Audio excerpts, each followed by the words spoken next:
اب آپ سے ایک اور محبت بھرا سوال کرنے لگا ہوں، اور جب اس امتی کی پہچان قیامت والے دن یہ ہے کہ امتی کے چہرے چودھویں کے چاند کی طرح چمکتے ہوں گے، تو مصطفیٰ کریم کی اس دن پہچان کا عالم کیا ہوگا؟ صلی اللہ علیہ وسلم۔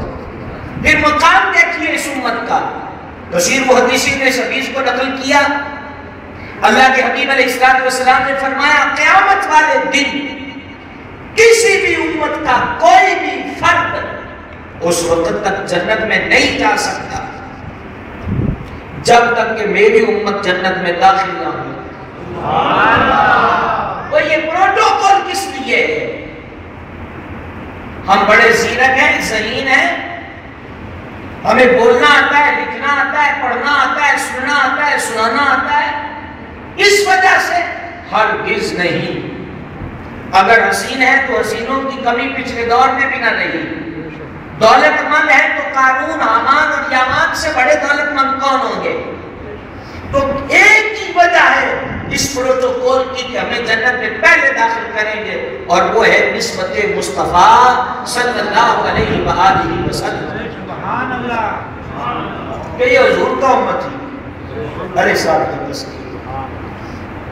اب اگر آپ اس تمہید کو مختصراً سمجھ چکے کہ ہمیں کتنی بڑی نعمت بن مانگے ملی ہے، تو آئیے ذرا ہم تھوڑا سا اپنے وجود پہ غور کریں۔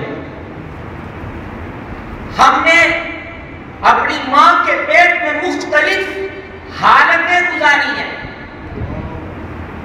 اور صحیح بخاری کی حدیث ہے کہ جب فرشتہ ماں کے پیٹ میں بچے کی مورت بناتا ہے تو اسی وقت وہ فرشتہ بیان کر دیتا ہے یہ نیک بخت ہے یا بدبخت، کافر ہے یا مومن، جنتی ہے یا جہنمی، دنیا میں کتنا رزق پائے گا، کتنی دیر زندہ رہے گا، کب مرے گا، کہاں مرے گا۔ سبحان اللہ۔ اور جب فرشتے کو اتنی باتوں کا علم ہے تو مصطفیٰ کریم علیہ السلام کا علم کتنا ہوگا؟ کیوں بھائی؟ فرشتے کو پتہ ہے نا کہ یہ کب مرے گا، تو کوئی کہتے کہ آقا علیہ السلام کو اپنا نہیں پتا، تو ہم کہیں گے تیری مت مانی گئی ہے، تیری زندگی اور موت کا علم تو رب نے فرشتے کو بھی دیا ہے۔ تو فرشتہ کون ہے؟ سبب وجود مصطفیٰ، آقا کے وجود کا ایک سبب یہ فرشتہ بھی ہے کہ حضور کے سبب سے یہ ساری کائنات بنی ہے۔ تو جس کے سبب سے بننے والا ایک فرشتہ اتنا علم رکھتا ہے، وہ خود ذات اقدس کتنا علم رکھتی ہے۔ میری باتوں کی سمجھ آ رہی ہے؟ اگرچہ میں سمجھتا ہوں کہ اس وقت نیند زیادہ آنے کا وقت ہے، سمجھ بالا تر ہو جاتی ہے اس وقت، اور گرمیوں کی راتیں بھی ہیں اور مختصر بھی ہوتی ہیں، لیکن بزرگ علماء کا ایک بڑا پیارا جملہ ہے کہ سونا نصیب کے لیے چھوڑ دیں اور آج کا جاگنا حبیب کے لیے کر دیں۔ آپ اگر نیڑے آ جاتے جے ایسا فیصلہ بات تو آئے نا، فیصلہ بات تو اتنے تک دا فاصلہ جو توڑا اتنے تک آن دا فاصلہ جے برابر ہی ہے تو پھر اور پیچھے ہٹ گئے، جے وہ تھوڑا بہت 19 کا بھی فرق محسوس کرتے ہو تو نیڑے آ گئے۔ اب سنیے، کب مرے گا، کہاں مرے گا، کیا کھائے گا؟ پتہ یہ چلا کہ ہم جتنے بھی آئے ہیں اپنی موت کا ٹائم ٹیبل لے کر آئے ہیں، طے ہو گیا کب مرے گا، لیکن بھول جاتے ہیں کہ میرے پاس اتنے دن ہیں۔ آپ کے علاقے کے اکثر لوگ بیرون ملک آنا جانا رہتا ہے، کچھ وہاں مدتیں ہوتی ہیں کہ اتنے دن سے زیادہ قیام کیا تو غیر قانونی ہو جاؤ گے، یہاں چھٹی پہ آئے تو کچھ دن گئے ہوتے ہیں کہ اتنے دنوں میں واپس جاؤ، یہ ریٹرن ٹکٹ ہے تو بھائی اتنے دن میں وہ ایکسپائر ہو جائے گا، تو کیا کرتے ہیں؟ دن گنتے رہتے ہیں۔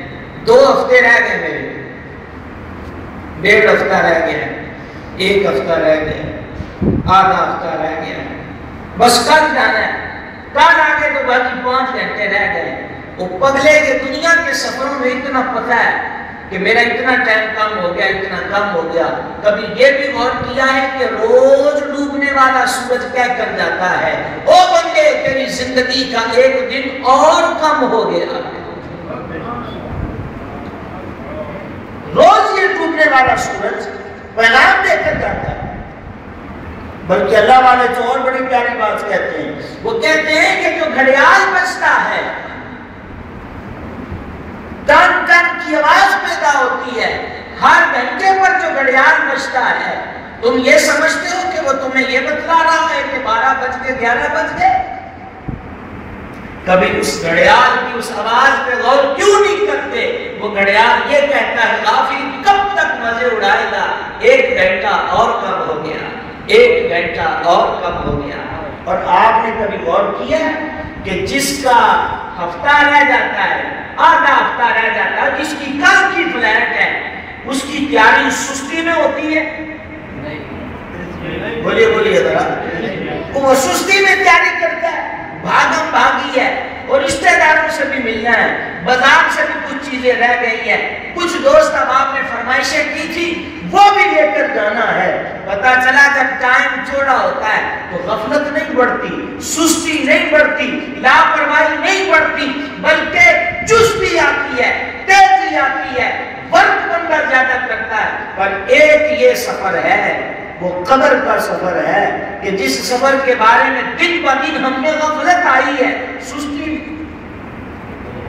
سستی آئی ہے، غفلت آئی ہے۔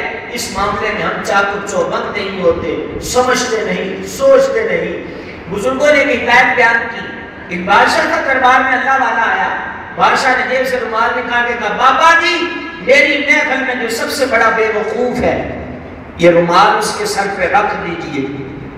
اللہ والے نے جیب میں رومال رکھ لیا، عرصہ گزرا، بابا وہ بادشاہ بیمار ہو گیا اور اب اس کے آخری لمحے تھے، اللہ والا پھر آ گیا، اہل نظر وہ پھر آ گیا، کہا بادشاہ یہ تو ایک بات بتا، جب تو 1 ہفتے کے سفر کے لیے دوسرے شہر جاتا تھا تو یہ کھانے پینے کا سامان، پہننے کے کپڑے کتنے لے جاتا تھا؟ کہا میں بادشاہ 2 ہفتوں کا سامان لے جاتا تھا، مہینے کا سفر ہوتا تو 2 مہینے کا سامان لے کر جاتا تھا۔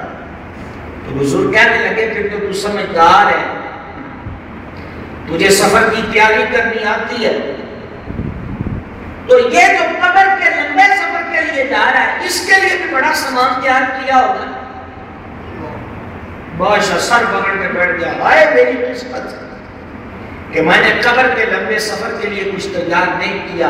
اللہ والے نے جیب سے رومال نکالا، کہ بادشاہ تو دنیا میں تجھے پتا بھی ہے تو بادشاہ جدھر آرڈر کرے ہر شہر مل سکتی تھی، جب تو دنیا کے سفروں میں اتنا فکر مند تھا اور قبر کے سفر کے لیے تو نے کچھ نہیں کیا، وہی اس کا دیا رومال اس کے سر پہ رکھ کے کہا میری نظر میں تجھ سے بڑا بے وقوف کوئی نہیں۔ عجیب بات ہے، وہ کہتے ہیں کبھی مرنے والے کی بھی غفلتوں کا یہ عالم دیکھا ہے کہ نماز کا وقت ہو وہ ٹی وی کے آگے بیٹھا ہے، بے حیائی، عریانی، فحاشی، گناہ، نافرمانیاں یہ عروج پر ہے۔ کیا مرنے والے بھی کبھی ایسے کام کرتے ہیں؟ زندگی گزاری تو مالک نے فرما دیا الذی خلق الموت والحیات لیبلوکم ایکم احسن عملا۔ سن لو، زندگی اور موت کو ہم نے اس لیے پیدا کیا ہے تاکہ آزمائیں کہ تم میں سے کون اچھے عمل کرتا ہے۔ کیا کرتا ہے جی؟ سارے بولیے گا ذرا، اچھے عمل۔ نماز ایک اچھا عمل ہے، کتنا پیارا عمل ہے۔ حضرت عبداللہ بن عباس رضی اللہ تعالیٰ عنہما روایت کرتے رسول مکرم علیہ السلام نے فرمایا جب نماز پڑھنے والا اللہ اکبر کہہ کے ہاتھ باندھ لیتا ہے اسی وقت اپنے گناہوں سے یوں پاک ہو جاتا ہے جیسا اس دن تھا جس دن اس کی ماں نے اس کو جنا تھا۔ یہ نماز کی ابتدا ہے، جب سلام پھیر دے گا تو پھر کتنا کمال ملے گا۔ لفظوں کی سمجھ آ رہی ہے؟ بولیے تو صحیح۔ چند منٹ اور جان لیجئے، یہ کچھ باتیں سماعت فرما دیں۔